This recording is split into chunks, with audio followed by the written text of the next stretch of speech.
सच्चिदानन्दरूपाय विश्वोत्पत्त्यादिहेतवे तापत्रयविनाशाय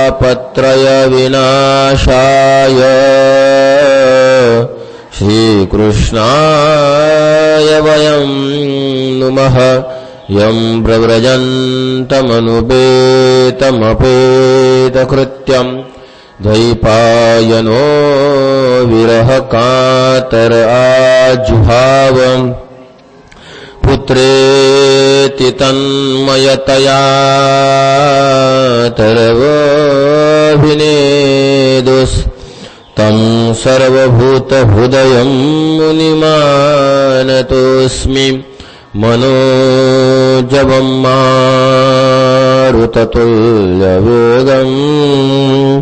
जितेन्द्रियं बुद्धिमतां वरिष्ठं वातात्मजं वानरयूथमुख्यं श्रीरामदूतं शरणं प्रपद्ये। श्री रुक्मिणी माता की।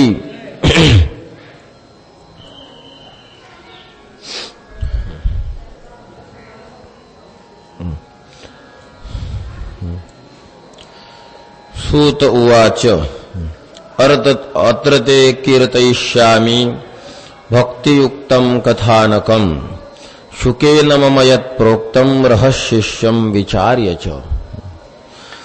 पूजनीय श्री व्यासजी महाराज प्रणीत श्रीमद्भागवत महात्म्यातील प्रथम अध्यायातील 24तमे श्लोके या म्हणजे 24व्या श्लोकामध्ये आज आपण वर्तमान चिंतनरत आहोत। श्लोक मी तुमच्या समोर उद्धृत केला। अत्र ते कीर्तयिष्यामि भक्तियुक्तं कथानकं शुकेन मम यत् प्रोक्तं रहस्यं विचार्य च। याचा पदच्छेद असा आहे, अत्र ते कीर्तयिष्यामि भक्तियुक्तं कथानकं शुकेन मम यत् प्रोक्तं रहस्यं विचार्य च। याचा अन्वय आपण असा करू शकतो, अत्र भक्तियुक्तं कथानकं ते कथयिष्यामि मम शुकेन रहः शिष्यम इति विचार्य यत् प्रोक्तम। जे मला याचा अर्थ असा होते, भक्तियुक्तं कथानकम अत्र कीर्तयिष्यामि। भक्तीने युक्त अशा प्रकारचं कथानक मी येथे कीर्तयिष्यामि सांगणार आहे। भक्तियुक्त असणारं कथानक मी सांगणार आहे, पण कोणतं कथानक? मम रह शिष्यम इति विचार्य शुकेन यत् प्रोक्तम। मला एकनिष्ठ शिष्य असं समजून असा विचार करून शुक महाराजांनी जे मला सांगितलेलं आहे तेच मी आता या ठिकाणी तुमच्या समोर कथन करणार आहे, असा या श्लोकाचा अर्थ होतो। कारण शौनकांनी प्रश्न विचारला होता काल, 2 दिवस आपण त्याचं चिंतन केलं की नारद हे लोकविग्रहाने मुक्तयुक्त आहेत, अस्थिर आहेत, आणि अस्थिर असणारे हे नारद यांनी विधीपूर्वक सनतकुमारांकडून कथा ऐकली असं तुम्ही म्हणता, तर हे थांबले कसे? मग आपण लोकविग्रह जो आहे नारदांचा त्या संबंधामध्ये बरेचसे दृष्टांतांचा विचार केला। विश्वामित्र आणि प्रभू रामचंद्रांमध्ये पेटवून बजरंग बलीला निमित्त करून नाम महिम्याचं प्रतिपादन नारदांनी केलं। आपण काल पाहून गेलो, गालव ऋषीच्या हातामध्ये पानाचा तुकडा चित्ररथाने टाकला, त्याचा प्रतिशोध घेण्याकरता गालवाच्या अंतःकरणात ज्योत पेटवण्याचं काम कृष्णाचं। शेवटी अर्जुन कृष्णाचं भांडण होऊन त्या ठिकाणी शंकराचं आगमन करवलं, तेही नारदानीच। सुंद आणि उपसुंद या 2 भावांचा, निकुंभाचे हे चिरंजीव आहेत, या निकुंभ पुत्रांचं उदाहरण देऊन स्त्रीच्या संबंधाने भांडणं होऊ शकतात, म्हणून तुम्ही स्त्री संबंधी नियोजन करायला पाहिजे। म्हणून पांडवांमध्ये द्रौपदी संबंधातील नियोजन टाकून नेण्याचं कार्य करणारेही नारद महर्षीच आहेत। एका सेमल वृक्षाला, ज्याला निवडुंग मराठीमध्ये म्हणतात, त्या निवडुंगाला स्वतःच्या विशाल कायपणाचा बलाढ्यतेचा अहंकार झाला होता, तर तो अहंकार वायुदेवांच्या समोर प्रगट करून त्या निवडंगाच्या अहंकाराला सुद्धा तडा पोहोचवण्याचं काम आमच्या नारद महर्षींनीच काल आपण केल्याचा इतिहास आपण पाहिला. नारद अस्थिर आहेत म्हणजे अकारे नाम विष्णू स्थिर यह सह अस्थिर. म्हणजे भगवान विष्णू, आणि त्या भगवान विष्णूमध्ये जो कायम स्थिर आहे त्याला म्हटलं जातं अस्थिर. असे नारद अस्थिर आहेत. याचा पूर्ण आपण विचार केला, पण जो प्रश्न निर्माण झाला शौनकांना की असे असणारे नारद एका ठिकाणी बसून कथा ऐकतात कसे, हा प्रश्न निर्माण झाला. तर त्या प्रश्नाच्या उत्तराकरता सूत महाराज या 24व्या व पुढे एक 25वा श्लोक आहे, या 2 श्लोकांमध्ये एक पीठिका तयार करतात. तर त्यापैकी आपल्याला आज पहिला श्लोक पाहायचा आहे. या ठिकाणी मी भक्तियुक्त कथानक सांगणार आहे. कीर्तयिष्यामी, महाराज सगळे शब्द भावयुक्त आहेत. कीर्तयिष्यामीच का म्हटलं, वदिष्यामी का म्हटलं नाही, कथयिष्यामी का म्हटलं नाही, वज धातूचं वक्ष्यामी असं रूप तयार होऊ शकते असं का म्हटलं नाही. बोलणं या अर्थाचे जे धातू आहेत आणि हा खूप कमी वापरला जाणारा धातू आहे. बरं, कीर्त इष्यामी 1 2 3 4 5 होऊन राहिले, तर कथ इष्यामी हेही 5 होऊन राहिले. त्यामुळे काही छंद बिघडत होता असं नाही. अत्र ते कथयिष्यामी भक्तयुक्तम कथानकम. महाराजांची शब्दांची रचना पहा कशी अभूतपूर्व आहे सूत महाराजांची. जे पर्यायी म्हणून आपण शब्द वापरू शकतो त्या शब्दांचा प्रयोग इथं नाही केला. इथं त्याच शब्दांचा प्रयोग, ज्या शब्दांचा प्रयोग केला त्या शब्दांमध्ये काही भाव आहेत, काही गंभीर गूढ अशा प्रकारचे अर्थ लपलेले आहेत. काय असणार आहेत आपण टीकाकाराधिकांना विचारावं तर यावर टीका उपलब्ध नाही. हे जे 5 अध्याय भागवताचे पहिले, यावर श्रीधराचार्यांनी आपली लेखणी उचललेलीच नाही, नाहीतर आचार्यांची खूप आपल्याला मदत झाली असती. 5 अध्याय, 5 एका अध्यायात 60 या अध्यायात 88 श्लोक आहेत. खूप दीर्घ अशा प्रकारचे अध्याय आहेत. आता हे 5 अध्याय होऊन मग आपण जेव्हा प्रथम स्कंदाच्या पहिल्या अध्यायाला, पहिल्या श्लोकाला स्पर्श करू, मग तिथून पासून आपल्याला श्रीधराचार्य मदत करणार आहेत. त्यांनी तिथून लेखणी उचललेली आहे. पण याच्या आधी तर आपल्याला डोकं लावावं लागेल. डोकं म्हणजे की स्वतंत्र नाही लावावं लागत, त्यातले धातू ओळखावे, इतर पुस्तकात पाहावं लागतं, धातुपाठामध्ये त्याचा विचार करावा लागतो, पाणिनी आचार्यांची मदत घ्यावी लागते. असं तुटत गोळा करावं लागतं, मकरंदासारखं पर्वत गोळा. काय शब्दांची रचना आहे आचार्यांची. भक्तियुक्तम कथानकम कीर्तयिष्यामी अत्र. ते म्हणजे तुम्हाला आम्ही तुम्हाला भक्तियुक्त कथानक सांगणार आहोत. असं साधं कथानक नाही. जे ज्ञानयुक्त कथानक असेल, जे कथानक योगयुक्त कथानक असेल, जे कथानक मीमांसायुक्त कथानक असेल, आहे तसे मीमांसायुक्त कथानक सुद्धा आहेत. विश्वामित्राची कथा आपण पाहिली, त्या कथेत भक्तियुक्तता नाही, मीमांसायुक्तता आहे. कारण शेवटी त्यांनी कुत्र्याच्या मांसाचा यज्ञ करणार होते आणि यज्ञ हा पूर्वमीमांसेचा विषय आहे. केवळ धृतराष्ट्राविषयी चर्चा केली तर तो योगयुक्त कथानक आहे. कारण धृतराष्ट्राने 6 दिवसामध्ये योगाच्या द्वारा मुक्ती प्राप्त करून घेतली. केवळ आणि केवळ कर्दमाचा जर विचार केला असता, केवळ कपिलाचार्यांचा विचार केला असता तर ते सांख्ययुक्त कथानक आहे. जरी त्यांनी आपल्या आईला भक्ती हेही एक अंग भागवताच्या माध्यमातून काढून दिलं, पण तरीही कपिलाचार्य महत्वाचे मुख्य रूपाने मांडल्या तर योग सांख्य, योग म्हणतो सांख्य, ज्ञानाच्या संबंधातल्या चर्चा आहेत. कोण आहे जीव, काय आहे जीवाचं स्वरूप, काय आहे त्याला आपल्या स्वरूपाची प्राप्ती होईल, हा सगळा विचार कपिलाचार्यांनी मांडला. ते केवळ आणि केवळ सांख्ययुक्त कथानक आहे. धृतराष्ट्राचं बोलाल ते योगयुक्त कथानक आहे. विश्वामित्रादिकांच्या संबंधात बोलाल ते मीमांसायुक्त कथानक आहे. केवळ जैमिनी चर्चा केली ते मीमांसायुक्त कथानक आहे. केवळ शंकराचार्यांचा विचार केला असता तर ते वेदांतयुक्त म्हणजे उत्तर मीमांसायुक्त कथानक आहे. पण मी असं कथानक तुम्हाला सांगणार आहे की जे कथानक भक्तियुक्त कथानक असणार आहे. सूत महाराजांचा शब्द आहे. काय अभूतपूर्व संतांच्या रचना असतात महाराज. या भक्तीचे 2 लक्षण होतात. एक तटस्थ लक्षण होते आणि एक स्वरूप लक्षण होते. मी तुम्हाला भक्तियुक्त कथानक सांगणार आहे.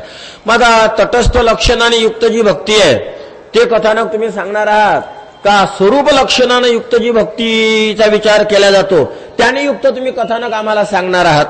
तर उत्तर आहे दोन्ही प्रकारचे कथानक येतील. तर पहिल्यांदा आपण तटस्थ लक्षण पाहू. मंडळी, तटस्थ लक्षण म्हणजे सामान्यतः असं आहे, माझ्या बुद्धीला जर असं ते पटत नाही, पण शास्त्रामध्ये मी पाहिलं, रीतसर मी जे बोलतो ते लिहिलेलं आहे. मला पटायला जर अशी बगल जाते. आता शास्त्राच्या पुढे आपल्या पटण्याला काही किंमत नसते. लिहिलेलं असं आहे की जे असाधारण लक्षण असतं ते तटस्थ लक्षण असतं. असाधारण लक्षण ही गुणवत्ता, हे गुण, तो जो काही निवडलेला आहे लक्षणासाठी, तो जेव्हा एकाच व्यक्तीच्या ठिकाणी असतो तेव्हा त्याला तटस्थ लक्षण. हा आगमापायी आहे, पण त्याला तटस्थ लक्षण अशा पद्धतीची अभिसंज्ञा दिली की जे असाधारण लक्षण आहे. आणि असाधारण धर्मालाच शास्त्रानुसार लक्षण म्हणतात. असाधारण धर्माच्या ऐवजी साधारण धर्माचा विचार जर केला गेला तर त्याला शास्त्रामध्ये लक्षण असं म्हटल्याच जात नाही. असाधारण धर्म लक्षण, असाधारण धर्माला लक्षण म्हटलं जातं. कोणत्याही प्रकारच्या धर्माचं जर कथन केलं गेलं तर त्याला लक्षण नाही म्हटलं जात. असाधारण असाधारण धर्माचं कथन त्यात केलं जातं. मग यदत्र अतिव्याप्ती, अव्याप्ती, असंभव रूप दोषत्रय शून्यम इति लक्षणम, लक्षण तदेव ही लक्षणम, त्याला लक्षण म्हणावं की जे लक्षण अतिव्याप्ती, अव्याप्ती, असंभव या तीनही प्रकारच्या दोषांनी रहित असतं, तेच परत शास्त्राने लक्षणाच्या लक्षणामध्ये बसवलं. तर तटस्थ लक्षणामध्ये सुद्धा असाधारण धर्म असतो. हे तर लक्षणाचंच लक्षण आहे मूळ. काय आहे तटस्थ लक्षण भक्तीचं? आमच्या शास्त्रकर्त्यांनी लक्षण केलं, यया सर्वमवाप्येते इति तटस्थ लक्षणम. यया सर्वम अवाप्येते इति तटस्थ लक्षणम. त्यावर आम्ही थोडं लिहिलं असं, यत योगेन तपेन दानेन सांख्येन वेदांतेन मीमांसया न्यायेन प्राप्यते तत्सर्वम भक्त्या इति सर्वम अवाप्यते. हे भक्तीचं लक्षण आहे मंडळी. ज्याच्याद्वारा सर्व काही मिळते त्याला म्हणतात भक्ती. भक्तीचं तटस्थ लक्षण आहे. या सर्वम अवाप्यते, सगळं काही मिळते. सगळं म्हणजे काय हो? सर्व म्हणजे नेमकं काय? तर जे योगाच्या द्वारा मिळते. सर्व म्हणजे नेमकं काय? जे पूर्वमीमांसेच्या द्वारा मिळते, जे वेदांताच्या द्वारा मिळते, जे सांख्याच्या द्वारा मिळते, जे न्यायाच्या द्वारा मिळते, ते सर्व काही या भक्तीच्या द्वारा मिळते. हे आहे भक्तीचं तटस्थ लक्षण. अन जगात अशी कोणतीच साधना नाही की जिच्यावर हे लक्षण बसल, की ज्याची अतिव्याप्ती होईल म्हणून. सांगा, असं कोणतं साधन आहे की जे एक आचरावं आणि त्याला मिळणारे फळं अनेक पद्धतीने मिळतील म्हणून? तुम्ही जर न्यायाचं आचरण केलं तर न्याय सोडून दुसरं तुम्हाला काहीच, न्यायाची जी मुक्ती प्रतिपादन केली तेच तुम्हाला मिळेल, दुसरं नाही मिळणार. तुम्ही सांख्यशास्त्राचं अध्ययन केलं तर सांख्याच्या संबंधाने प्रकृती पुरुषाचा विवेक करून जे काही उपलब्धी तुम्हाला होणार आहे तेच होणार आहे, दुसरं तुम्हाला नाही प्राप्त होणार. तुम्ही पूर्वमीमांसेची जर साधना केली तर पूर्वमीमांसेचं जे प्राप्तव्य आहे स्वर्ग कामो यजेत, स्वर्गाची प्राप्ती होणार आहे. महाराज, आम्ही काही मीमांसकांना भेटलो की ज्यांना वेदांताचा एक शब्दही माहीत नाही, त्यांच्या शब्दांचा मी अनुवाद तुमच्या समोर करतो. एकदम काहीच माहीत नाही. परीक्षेला होतं म्हणून ब्रह्मसूत्र शिकायला एक पूर्वमीमांसक आले, आम्ही आणि ते सोबत होतो. तर ते मीमांसेतले खूप मोठे विदोष, परम वेदवान. आणि जेव्हा वेदांताचा पाठ चालू होता, म्हणजे उत्तर मीमांसेचा पाठ चालू होता, तर ते असे प्रश्न विचारायला लागले की मला वाटलं हे बालवाडीत बी नाहीत, म्हणजे अजून यांना शाळेत टाकलंच नाही. सहज बोलताना बोलायचे. इथे यायचं की जीव आणि ब्रह्म एक आहे, मग ते मध्येच प्रश्न करायचे, जर जीव आणि ब्रह्म एक आहेत मग हा जीव स्वर्गात जाईल कसा? अरे आम्ही मानतोच कुठं स्वर्ग की स्वर्गात जायला पाहिजे जीव म्हणून? कुठं आम्ही विचार केला हा जीवाचं प्राप्तव्य, जीवाचं साध्य आहे काय? अहम ब्रह्मास्मी, आत्मसाक्षात्कार होणं, आपल्या स्वरूपावर आरूढ होणं, मी कोण आहे, मी कुठून आलो याचा संशोधन करणं आणि मी ब्रह्मा या वृत्तीला पक्क दृढ धरून ठेवणं, हे आहे जीवाचं साध्य. याच्या पलीकडे जीवाचं साध्य नाही. मग ते स्वर्ग, अरे स्वर्ग नरकू ह्या वाटा चोराची या ज्ञानोबा आहे म्हणतात. स्वर्ग आणि नरक ह्यामध्ये चोर जातात. चोर, चोर कशाला म्हणतात? दुसऱ्याची वस्तू घेणारा. चोर कशाला म्हणतात? पुढे अजून त्याचे सगळे गुणधर्म आहेत. मग पळून जाणारा, भिनारा, भिवून लपणारा, याला म्हणतात चोर. आणि स्वर्ग हे लपायचं ठिकाण आहे. फक्त स्वरूप साक्षात्कार न करता पळून जायचं आणि या स्वर्गातून खेचून कुणी आपल्याला ब्रह्मस्वरूपामध्ये विलीन करतं की काय, या भीतीने पळून गेला आणि लपला. कुठं? स्वर्गामध्ये. स्वर्ग नरकू या वाटा चोराची. मान्य आहे, चोरी दुसऱ्याच्या घरात नाही केली, आपल्याच घरात केली. काही चोर असतात जे घरापासूनच चोरीला सुरुवात करतात. आमच्या देवानं चोरीला सुरुवात बाहेर नाही केली, पहिल्यांदा घरातच केली. चड्डी नेसत नव्हता, लहान उड्या मारत फिरायचं इकडं तिकडं. यशोदेने सांगितलं, बाळा इथं बस, कुत्रबित्र आलं तर हाकलायचं. हो आई हाकलं, आणि चल मी चालली घरातले कामं करायला चालली. कृष्ण म्हणायला लागलं, जा जा आई, तू बिंदास्त, तू मस्त माणसाच्या हातामध्ये दिलेला आहे आणि मी आता एकदम छानपैकी सांभाळतो, तू काही विचार नको करू. यशोदेला वाटलं बा एवढंच पोरगं एवढं काय सुचणार आहे, म्हणून आई निवांत गेली कामाला, निघून गेलं घरात. गेलं, लोण्याचा गोळा घेतला हातामध्ये, लागलं खायला. मग तेवढ्यात यशोदेनं आवाज दिला, कृष्णा. कसं तरी तोंडातलं काढलं, काय काय, अरे माझं काम झालं, मी येते एका मिनिटात. याला वाटलं आता हे काय करायचं, दोन्ही हातात, एका हातात एक गोळा लोण्याचा, पुऱ्या अंगाला लागलेलं, तोंडाला माखलेलं. आणि आता आई साहेब येऊन राहिल्यात आणि आई आली मला भर भर भर भर, काय कृष्णा.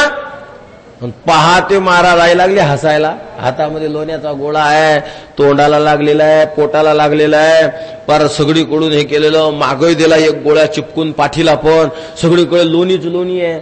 आणि आई लागली हसायला आणि पाहते, का रे चोरा. आई तू कोणाला चोर म्हणून राहिली, हा अशानं आपल्या घराची रक्षा कशी होईल, तुला माहित नाही. तू जाता बरोबर एक चोर आला होता, आणि मग कुठे गेला तो, इकडे तिकडे इकडे तिकडे पाहिलं तर ते रत्नजडीत भिंत होती, ते एकदम त्या चकचकाकी आरशाप्रमाणे दिसायला लागलं. इकडे पाहते तर त्यालाच त्याचं प्रतिबिंब दिसलं. अगं बघ हवा आहे बघ, चोर बघ, चोर बघ. मी पकडून ठेवला. 2 गोळे होते त्याच्या हातात, एक बघ मी घेतला त्याच्या हातातला आणि एक त्याच्या हातामध्ये आहे. मग काय हे लागलं कसं काय, त्याला वाटलं मीही चोर ठरायला पाहिजे, म्हणून माझ्या अंगाला त्यानं जबरदस्तीने हे लोणी बिनी लावून दिलं.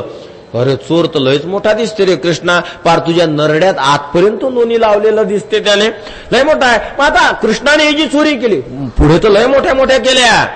सगळ्यात मोठी चोरी केली भगवंतानं, गोकुळातल्या सगळ्यांच्या चित्ताची चोरी केली, मनाची बुद्धीची चोरी केली. महाराज कृष्णाजवळ आलेली एकही गोपिका बुद्धीनं कामच नव्हती करत, मनानं कामच नव्हती करत, तिच्या बुद्ध्याच काम करत नव्हत्या. नवऱ्याला वाढत बसलेल्या कृष्णानं बासरी बाजूली, इकडे नवऱ्यानं म्हटलं, गे भाकरान, स्वयंपाक खोली दुसरीकडं असं म्हणतात, पण असं शक्य नाही. कारण शास्त्र असं आहे, स्वयंपाक खोलीत जेवण करावं, स्वयंपाक एक वेगळीकडे तयार करावा आणि जेवायला दुसऱ्या खोलीत जावं, हे शास्त्रानुसार जमत नाही. जिथं स्वयंपाक केला जातो त्याच ठिकाणी जेवण करण्याचं विधान आहे. आता आपण तर तयार कुठं, खातात कुठं, काय सगळी दुनियादारी आहे. तर ठीक आहे, असेल बाहेर बसलेला जेवायला, याने म्हटलं गे भाकरान. ही आज भाकर आणायला गेली महाराज. तेवढ्या त्या कृष्णानं बासरी वाजवली. हे भाकर घेऊन त्याच्याजवळ, कोणाजवळ, नवऱ्याजवळ नाही, कृष्णाजवळ. हातात भाकर, नवऱ्याच्या ताट्यात टाकायला घेतलेली, हातात भाकर घेतली.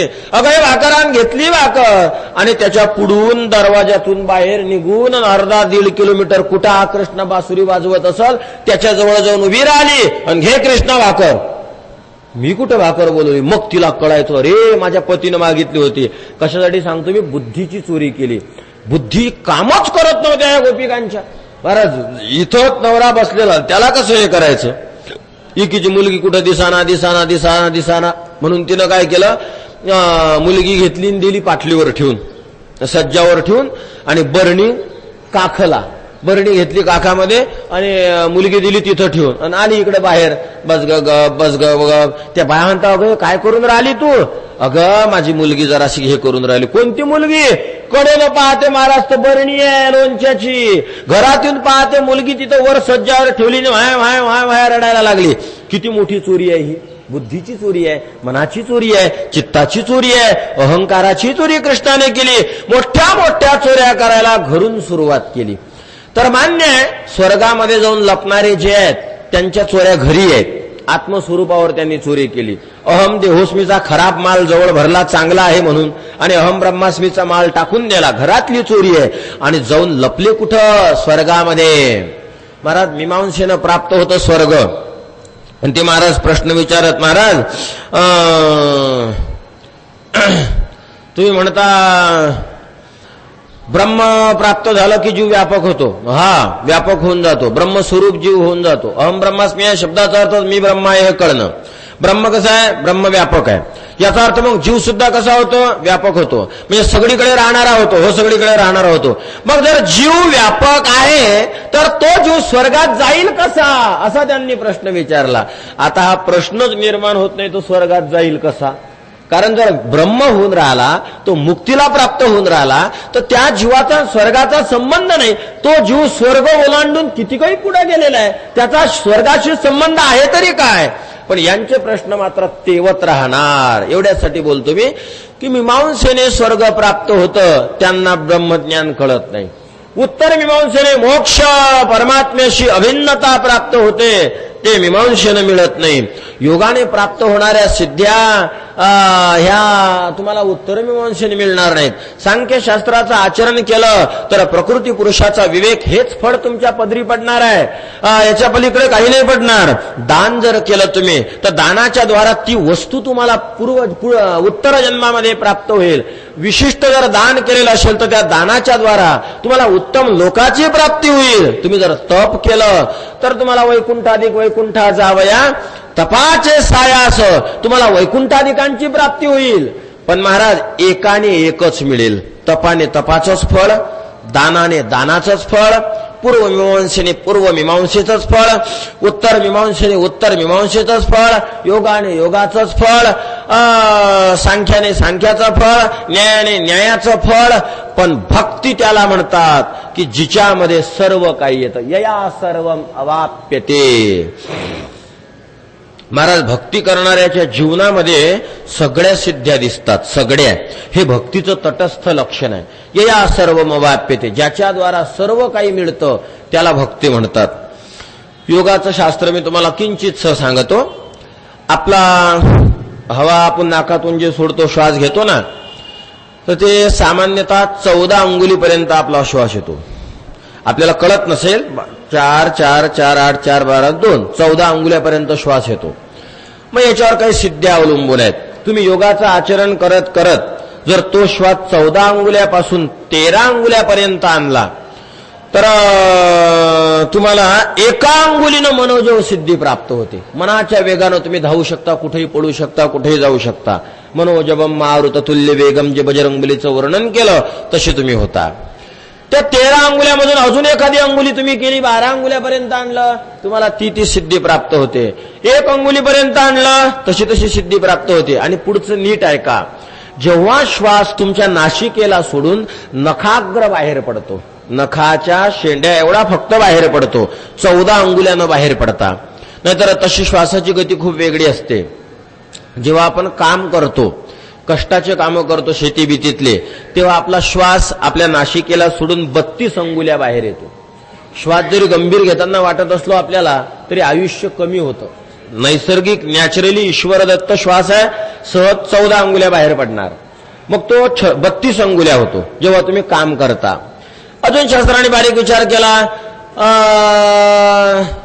संसाराधिकांच्या क्रिया करत असताना, संसार क्रिया करत असताना तो श्वास 36 अंगुल्या बाहेर पडतो.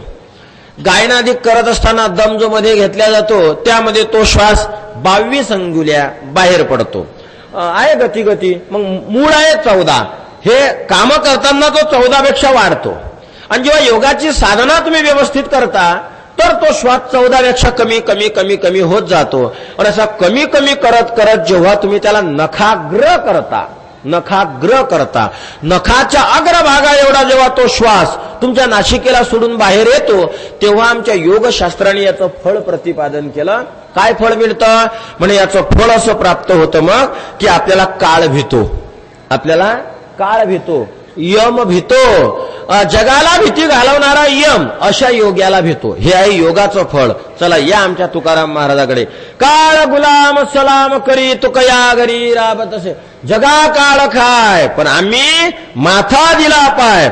आहेत तुकोबराय भक्तीचे प्रवर्तक, भक्तीला वर्धक, भक्तीला वाढवणारे आहेत, भक्तीचा प्रचार प्रसार करणारे आहेत. स्वतः उत्तर मीमांसेला ढकलून, नैयिकाला ढकलून. काय तुकोबारायांचे शब्द आहेत महाराज. घटपटा डहुडी म्हण. याचा अर्थ काय होते घटपटा डहुडी म्हण? पुढे काय रे?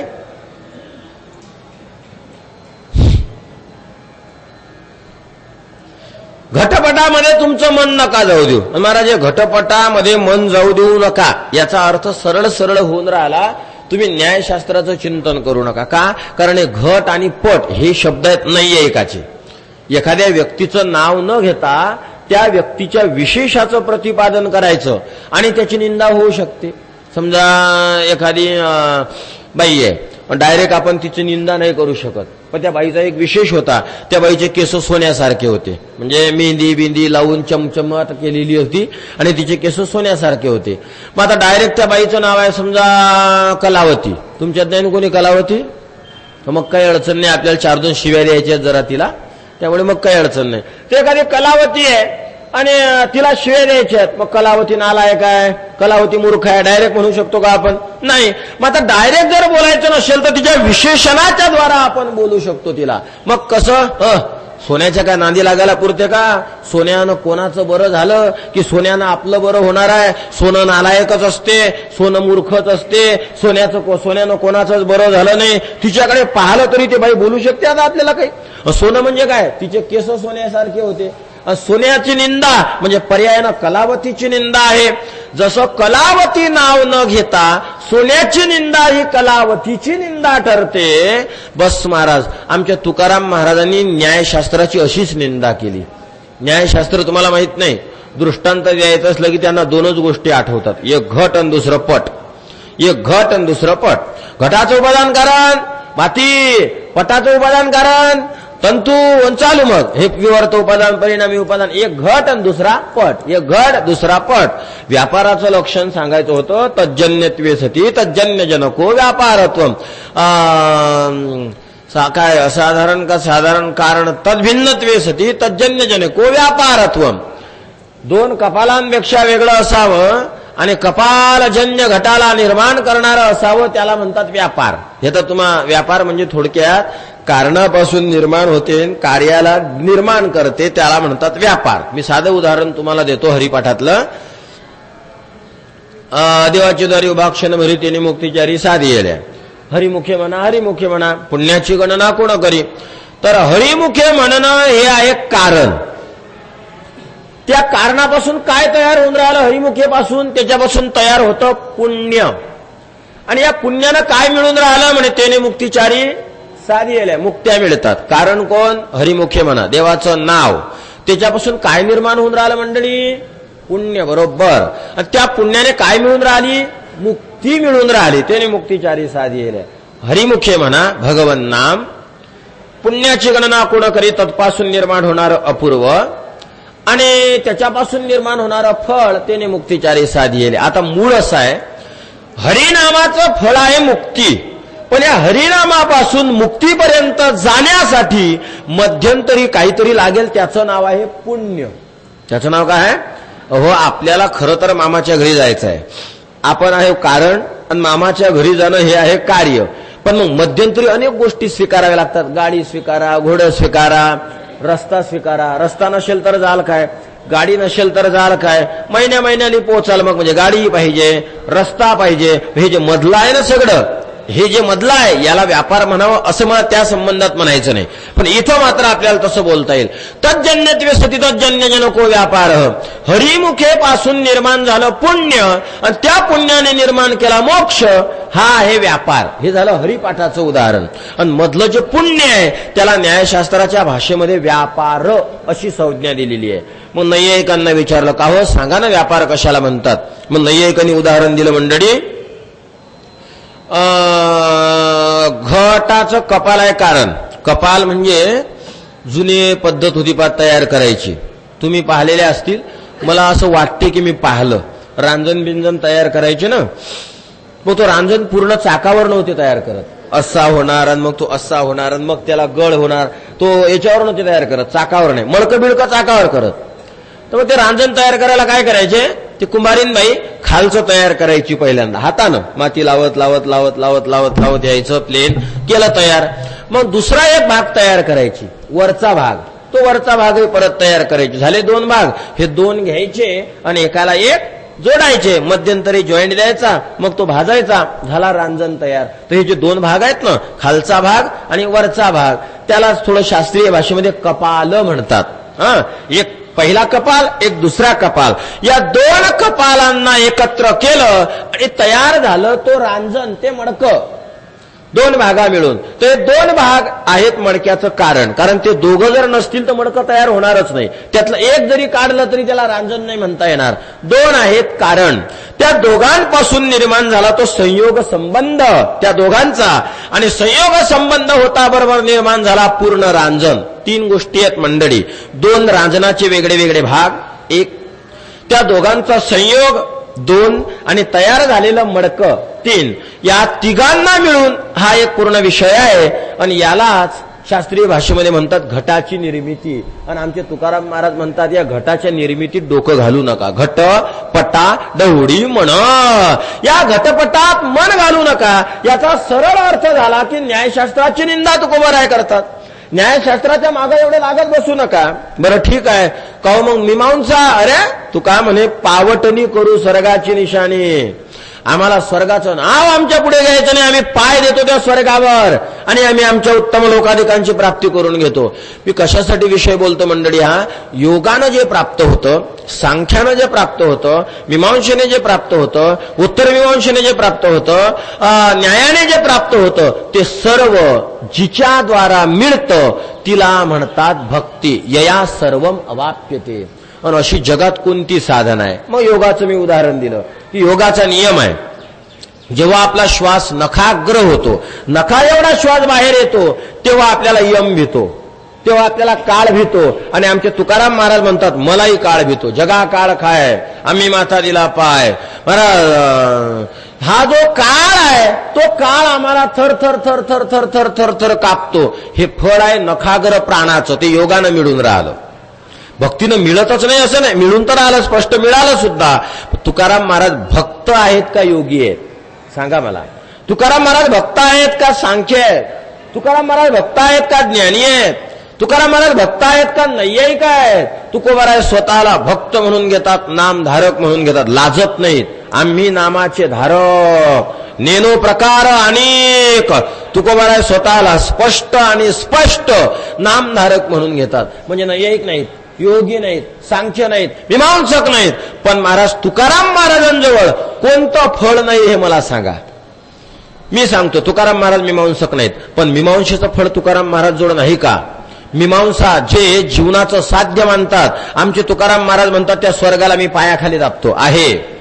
योगी म्हणतात नखाग्र प्राण झाला की आपल्याला काळ भीतो.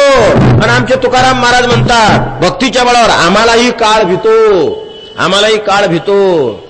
बरं, उत्तर मीमांसा सांगून राहिली, पांडुरंगातून आपल्यात फरक नाही. हे शंकराचार्यांचं व्यासांनी जे 555 सूत्र लिहिले, त्याला जे वेदांत मुख्य म्हटलं जातं, तर ते सूत्रकार त्यावर भाष्य करताना आचार्य म्हणतात की हा पांडुरंग आणि आपण या दोघांमध्ये फरक नाही. हा उत्तर मीमांसेचा सिद्धांत आहे, हा भक्तीचा सिद्धांत नाही. पण आमचे तुकाराम महाराज भक्तीच्या बळानं त्याही सिद्धांतापर्यंत जाऊन पोहोचले. देवा तुझं मज नाही भेद केला सहज विनोद. पांडुरंगा मस्तीत जाऊ नको, तुला अहंकार होऊ देऊ नको. अरे तुझ्यात आणि माझ्यात काहीच फरक नाही. तुझं जे लक्ष्य आहे ना ब्रह्म, आणि मी जीव आहे, माझं सुद्धा लक्ष आहे कुटस्थ. देवा हे कुटस्थ आणि ब्रह्म दोन्ही सारखंच आहे. मी तुम्हाला विचारतो, 1 किलो सोन्याचा दगड आहे. किती किलो? 1 किलो. 1 किलो सोन्याचा दगड आहे, त्यातला 1 ग्रॅम सोनं किंवा 2 ग्रॅम सोनं काढलं आणि 2 ग्रॅम सोनं एका बाजूनं ठेवलं आणि एका बाजूनं 998 ग्रॅम सोनं ठेवलं, कारण एका किलोतले 2 ग्रॅम काढले. तर असे 998 ग्रॅम एकीकडे सोनं आणि एकीकडे 2 ग्रॅम सोनं. जर ग्रॅमच्या हिशोबाने विचार केला तर मला सांगा मंडळी, त्या 2 ग्रॅम सोन्याला ग्रॅमचा भाव जास्त असेल का या 998 सोन्याला ग्रॅमचा भाव जास्त असेल? तुमचं काय म्हणणं राहुल महाराज? 998 प्रश्नच नाही. परमेश्वर महाराज इका ना का फुकट, आम्हाला काय घेऊन गेले? ग्रॅमचा भाव कोणता जास्त असणार आहे?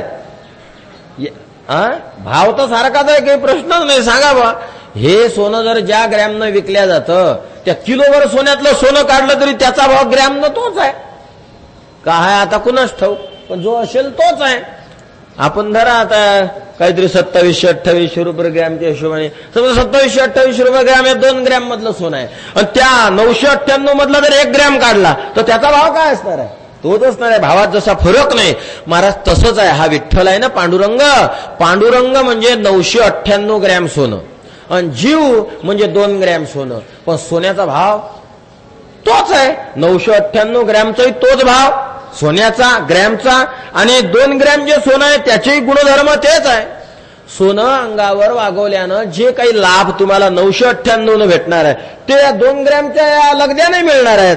मग तेच तुकाराम महाराज देवाला सांगतात, देवा तुझा माझा नाही भेद केला सहज विनोद, तुझ्यात आणि माझ्यात काही फरक नाही, तूही सोनंच आहे आणि मीही सोनंच आहे.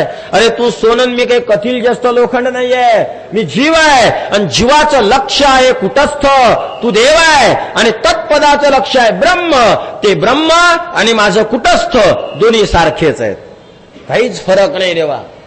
अहो एखादं मोठं ऑफिस आहे, आत गेल्यानंतर कोण कोण्या खुर्चीवर बसेल तो प्रश्न, पण मात्र बाहेर 5 दाखवले की सगळे कर्मचारी आत जातात ना.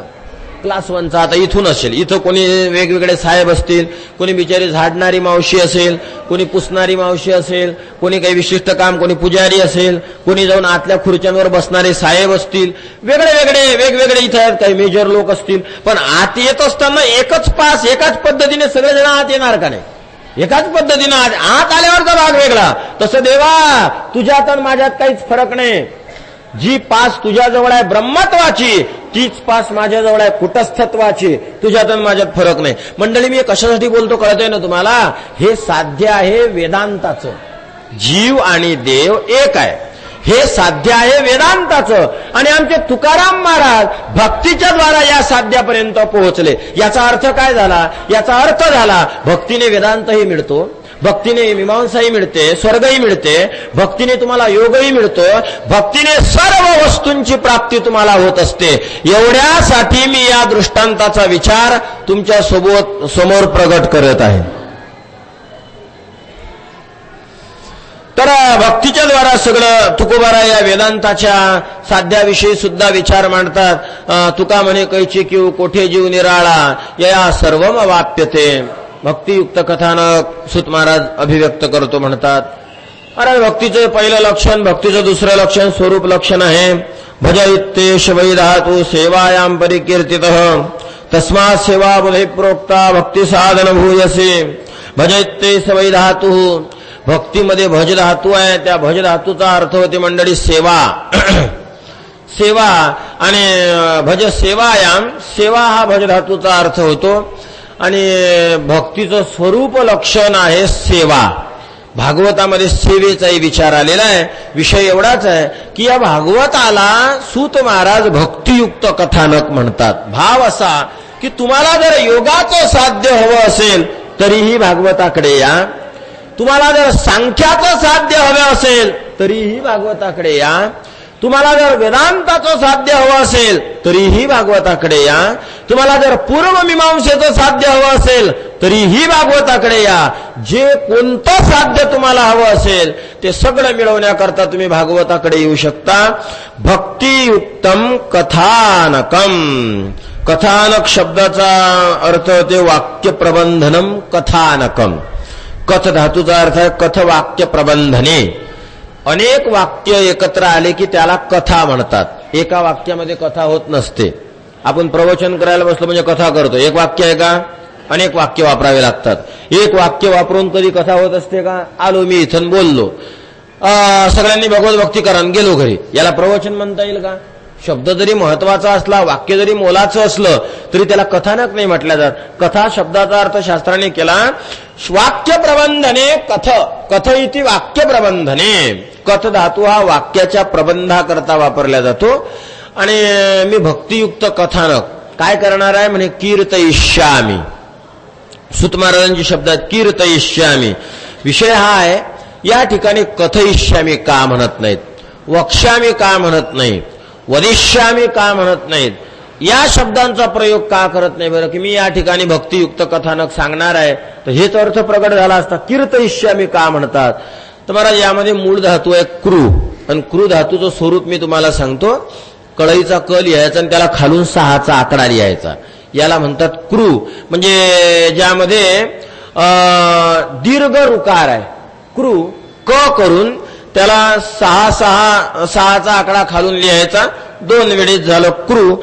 क्रू संशब्दाने वद शब्दाचा अर्थ केवळ बोलणे होतो, कथ शब्दाचा अर्थ केवळ बोलणे होतो, कथ शब्दाचा अर्थ केवळ बोलणे होतो, गिरटी शब्दाचा अर्थ केवळ बोलणे होतो, पण कथ शब्दाचा अर्थ होते विशेष रूपाने शब्द प्रतिपादन करणं.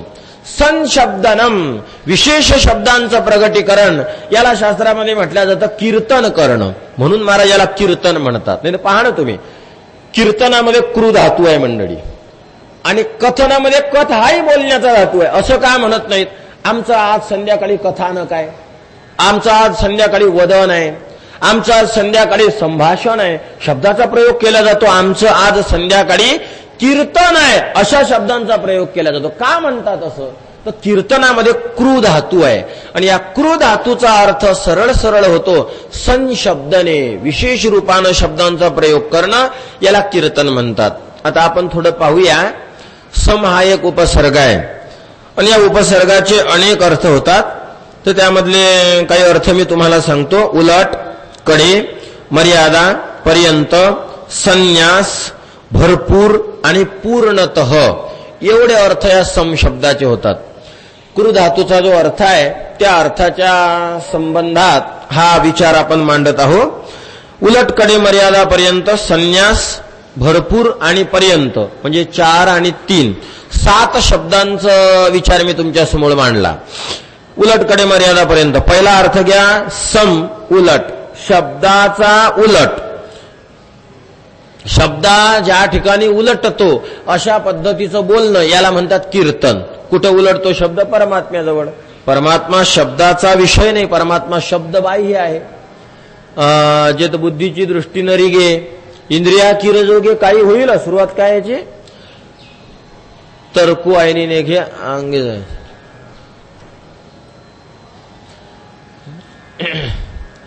असू द्या, श्रुतीचं प्रमाण देऊ. येतो वाचा निवर्तन्ते अप्राप्य मनसासह, ज्या परमात्म्यापासून वाचा निवृत्त होते मनसासह, मनासहित, याच्याजवळ वाचेचं काही चालत नाही. वाचा उड्या मारत राहते, प्रवेश करण्याचा प्रयत्न करत राहते, पण ही वाणी परमात्म्याजवळ जवळ जाते आणि वापस येते. परमात्म्यामध्ये हे वाणी शिरत नाही, म्हणजे उलटते. परमात्म्यापासून वाणी उलटते. देवाजवळ जसं चेंडू एखाद्या भिंतीला मारून फेकला, आपल्याला कितीही राग आलेला असेल की या चेंडूने भिंतीला पार करून पलीकडे जावं, पण असं कधी होत नाही. तो चेंडू भिंतीपर्यंत जाणार आणि वापस येणार. तसं शब्द हा एक चेंडू आहे, आणि शब्दरूपी चेंडू पांडुरंग रूपी भिंतीला जर तुम्ही मारून फेकला तर हा शब्द पांडुरंगाच्या पलीकडे जात नाही. हा शब्द पांडुरंगाचा विस्ताराने विचार करत नाही. हा शब्द पांडुरंगाला पूर्ण रूपाने उघडा करत नाही. हा शब्द पांडुरंगाचं विस्ताराने वर्णन करत नाही. जसं भिंतीला लागून चेंडूने वापस यावं, तसा हा शब्द पांडुरंगापर्यंत जातो आणि वापस येतो. येतो वाचा निवर्तन्ते अप्राप्य मनसासह, बुद्धीची दृष्टी न रिगे इंद्रिया किरजोगे, काही होईल. महाराज, देव बुद्धीला कळत नाही. बुद्धे हे परतस्तु सहा, परमात्मा बुद्धीच्या पलीकडे आहे. मग जर बुद्धीच्या आटोक्यात हा बसत नाही तर हा वाणीच्या आटोक्यात कुठे येणार आहे. याच्याजवळ इंद्रिय कसे प्रवृत्त होणार आहेत. एक व्यक्तीला लाच दिली, त्याला लोभ दिला, कितीचा, लाखाचा, पण तो ऐकत नव्हता. मग जो लाखाच्या लाच घ्यायला तयार होत नाही, त्याला जर तुम्ही 1000ची दिली तर तो घेईल का. ज्याला लाख नको आहे त्याला 1000चं काय आकर्षण असणार आहे, शक्य नाही. मग जो परमात्मा बुद्धीच्या आटोक्यात येत नाही तो परमात्मा तुमच्या इंद्रियाच्या चोचीत कुठं बसणार आहे. त्या परमात्मा बुद्धीला, मनाला कळत नाही, तो परमात्मा तुमच्या इंद्रियांना कुठं कळणार आहे. जो लाखाला किंमत देत नाही तो 1000ला काय किंमत देणार आहे. पूर्वी गंगापूरला सप्ताह होता औरंगाबाद जिल्ह्यात. तर तिथं शास्त्री बुवांनी सांगितलं की गुरुजींचे प्रवचन ठेवायचे होते, रंगनाथ गुरुजींचे, जुना काळ. मग प्रवचन ठेवायसाठी गुरुजींना माझं नाव सांगा, येतील 8 दिवस. ते खूप मोठे धनिक व्यक्ती. आले गुरुजींना आमंत्रण द्यायला. त्यांना वाटलं आपल्या गावातले शास्त्री साधे सुधे, त्याला वाटलं वजन असली. इथं आल्यावर पाहिलं तर रंगनाथ गुरुजींच्या प्रवचनाला हजारो लोक. महाराज कुठं आहे ते गोपाळकृष्ण मंदिर पहा, इकडं अनिल नगर, तिकडं किती दूर आहे. तेवढ्या दूर पंढरपुरातून लोक प्रवचनाला जात तर गल्ल्या भरत असत गुरुजींच्या प्रवचनाला. आतलं मंदिर भरून गल्लीनं लोक असायचे. आणि गंगापूरच्या शास्त्रीजींना कोणीच पुसत नव्हतं. ते साधे गरीब बिचारे, विद्वान खूप, विद्वत्तेचा प्रश्न नाही, गुरुजी मानत ना मग त्यांना विद्वत्तेला. मग त्या धनिकानं विचार केला, आपल्या गावातल्या शास्त्रीबाचं या महाराजाला नाव सांगावं. आपल्या शास्त्रीच्या प्रवचनाला त्यांची पत्नी नसते आणि इथं रोड भरलेत, यांना जर नाव सांगितलं तर उलट ते रागवतील. लहान्या माणसाचं नाव मोठ्या माणसाला कसं सांगता. म्हणून त्यांनी विचार केला आपण पैसे देऊ. आणि पैसा तर कुठेही चालतो. म्हणून त्यानं भरपूर पैसे घेतले. त्या काळामध्ये 5,000 तारीख द्यायला आल्यावर, आज सुद्धा कोणी तारीख द्यायला आल्यावर पैसे देत नाही. गुरुजींचा काळ, जुना काळ, त्या काळामध्ये 5,000 घेऊन त्यानं गुरुजीला दिलेत की महाराज आम्ही गंगापूरून आलो, तिथं प्रवचन तुमची ठेवायचे आणि अजून पैसे देणार आहोत, हे घ्या 5,000. गुरुजी तर त्याच्याकडे पाहिलं, पैशाकडे पाहिलं, घेतले पैसे आणि भर फेकून दिले. आणि गुरुजींचे शब्द सगळे सडेतोड असत की जे आपण प्रवचनात बोलू सुद्धा शकत नाही, अशा पद्धतीनं बोलत असत. असे उत्तरं असत. एका प्रश्नावर हजार उत्तरं देत गुरुजी. आणि एकाही उत्तराच्या पुढे आपली काही चालत नव्हती. असे गुरुजींना वेदांताचा अवतार मानत. गुरुजी म्हणजे कोण आहेत तर वेदांताचा अवतार आहेत, अशी मान्यता प्राककालामध्ये होती. आताही तशीच आहे. फेकून दिले पैसे. आता जो 5,000 फेकून देऊन राहिला तो काय याला पुसणार आहे. मग त्यांनी म्हटलं, हो आम्ही आमच्या शास्त्री महाराजांकडून आलो, गंगापूरचे शास्त्री का सोनपेटकर होते वाटते, आणि तुम्ही कृपया आमच्या इथं यावं अशी त्यांची विनंती आहे. मग गाढवा पहिल्यांदा सांग ना शास्त्रींनी बोलवलं म्हणून, कशाला पैसे देऊन राहिला. गुरुजींचे डायरेक्ट शब्द, मला काय समजला म्हणे तू, आणि खूप घाणेरडा शब्द वापरला. मग ते पैसे कशाला देऊन राहिला. शास्त्रींचं नाव सांग ना, आताच येतो मग तुझ्या घरी. याला काय साधूंचे प्रेम होते पूर्वीच्या काळात. आज एका कीर्तनकाराजवळ दुसऱ्या कीर्तनकाराची गोष्ट काढा, तो गोष्ट मोडते, गोष्ट काढणाऱ्यालाही मोडते. हे त्यालाही समजून सांगते, यालाही समजून सांगते. निंदा करा, हा त्याची कर, तो त्याची कर. महाराज काय निसर्ग मदत करणार आहे, काय होणार आहे व्यवस्थित. जे धर्म प्रचारक आहेत ते जर सामान्य व्यक्ती एकमेकावर प्रेम करत नाहीत तर सामान्य व्यक्ती काय एकमेकावर प्रेम करणार आहे.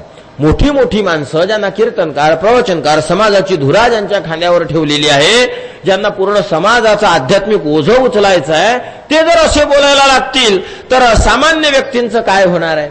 काय सांगत होतो मी तुम्हाला, जिथं लाखाचं चालत नाही लोभाचं, त्या ठिकाणी हजाराचं काय. ज्या पांडुरंगाजवळ बुद्धी काम करत नाही त्या पांडुरंगाजवळ तुमची जीभ काय करणार आहे. ज्या पांडुरंगाजवळ मन काम करत नाही त्या पांडुरंगाजवळ तुमचे डोळे काय काम करणार आहेत. बुद्धीला आणि मनाला परत फिरवण्याची शक्ती ज्या पांडुरंगामध्ये येतो, वाचा निवर्तन्ते प्राप्य मनसा सह, त्या परमात्म्याजवळ तुमची इंद्रिय काय अशा प्रकारे झड मारणार आहेत. तुमची इंद्रिय परमात्म्यावर काय प्रभुत्व कमवणार आहेत, तर शक्य नाही. उलट पहिला अर्थ जरा उलट, सम शब्दाचा अर्थ होते उलट, आणि मी शब्दा जिथं उलटतो याविषयी बोलणार आहे. म्हणजे भागवतामध्ये देवाविषयी बोलल्या जातं. आणि तुम्ही नीट ऐका, कीर्तन फक्त देवाच्या चर्चेलाच म्हटल्या जातं. का? कृ धातू आहे. थोडंसं समजून घेण्याचा प्रयत्न करा. कीर्तन शब्दाचा अर्थ तुमच्या गळी उतरेल. कीर्तनामध्ये कृ हे क्रियापद आहे, त्याचा अर्थ होते सं शब्द. सम शब्दाचा एक अर्थ होते उलट. शब्द उलट, शब्द ज्या ठिकाणी उलटल्या जातो अशा विषयी थोडं फार बोलणं, जेवढं जमेल तेवढं, याला म्हणतात संशब्द आणि त्यालाच म्हणतात कीर्तन. आणि शब्द उलटतो असं ठिकाण कोणतं आहे? फक्त पांडुरंग आहे. बाकीचं कोण आहे असं की ज्या ठिकाणी शब्दाचं चालत नाही. आपण सगळ्याविषयी बोलू शकतो, माईक विषयी बोलू शकतो, शब्द इथं प्रवृत्त होऊ शकतो, समोर असणाऱ्या लोकांविषयी आपण बोलू शकतो, तुम्ही घातलेल्या कपड्यांविषयी आपण शब्दाच्या द्वारा बोलू शकतो, चर्चा करू शकतो. जिथं शब्द चालत नाही असं एकच ठिकाण आहे आणि ते ठिकाण म्हणजे पांडुरंग. आणि शब्द उलटतो जिथं तसं त्याविषयी बोलणं याला म्हणतात कीर्तन. आणि भागवतामध्ये देवाविषयी बोलायचं आहे ना, भागवतामध्ये साधूविषयी बोलायचं आहे ना. आणि महाराज साधू आणि देव या दोन्ही ठिकाणी शब्द नाही जात, दोन्ही ठिकाणी नाही जात. भक्तांचा महिमा भक्तची जाणती. महाराज या ठिकाणी शब्द जाणणाऱ्या व्यक्तींचं काम नाही. संतांचा महिमा तो बहु दुर्गम, शाब्दिकाचे काम नाही येते. शब्द ज्याला कळून राहिले तो शाब्दिक मनुष्य साधूविषयी बोलू नाही शकत. सांगा बरं तुकाराम महाराजचा काय महिमा होता? काहीच नाही. तुकाराम महाराज चांगले होते, साधू होते आणि मोठे होते आणि खूपच चांगले होते आणि खूपच भारी होते, खूपच चांगले होते आणि खूपच भारी होते, खूपच चांगले होते, खूपच भारी होते. काय बोलाल? काय तुकाराम महाराज करतात आपल्याला? भक्तांचा महिमा भक्ताची जाणती. म्हणजे अनुभव आहे ज्यांना, त्यांचं इथं काम आहे. शब्दज्ञानी मनुष्य साधूविषयीही बोलू शकत नाही, शाब्दिकाचे काम नाही येते. आणि शब्दज्ञानी मनुष्य देवाविषयी बोलू शकत नाही. आणि भागवतामध्ये देवाचाही महिमा आहे आणि भागवतामध्ये संतांचाही महिमा आहे. त्यामुळे भागवत हे कीर्तन आहे. जिथं शब्द उलटतो त्याविषयी बोलणं याला कीर्तन म्हणतात. कीर्तयिष्यामि भक्तियुक्तम कथानकम. सूत महाराजांची प्रतिज्ञा आहे. खूप अजून आपल्याला याविषयी बारीक बोलायचं आहे. समशब्द या अर्थाचा काय, या शब्दाचा काय अर्थ होतो तो, तर याविषयीची चर्चा आपण उद्याला करू. पुंडलिक वरदा विठ्ठल श्री ज्ञानदेव. ठला विठला विठला विठला विठला विठला विठला पुंडलिक.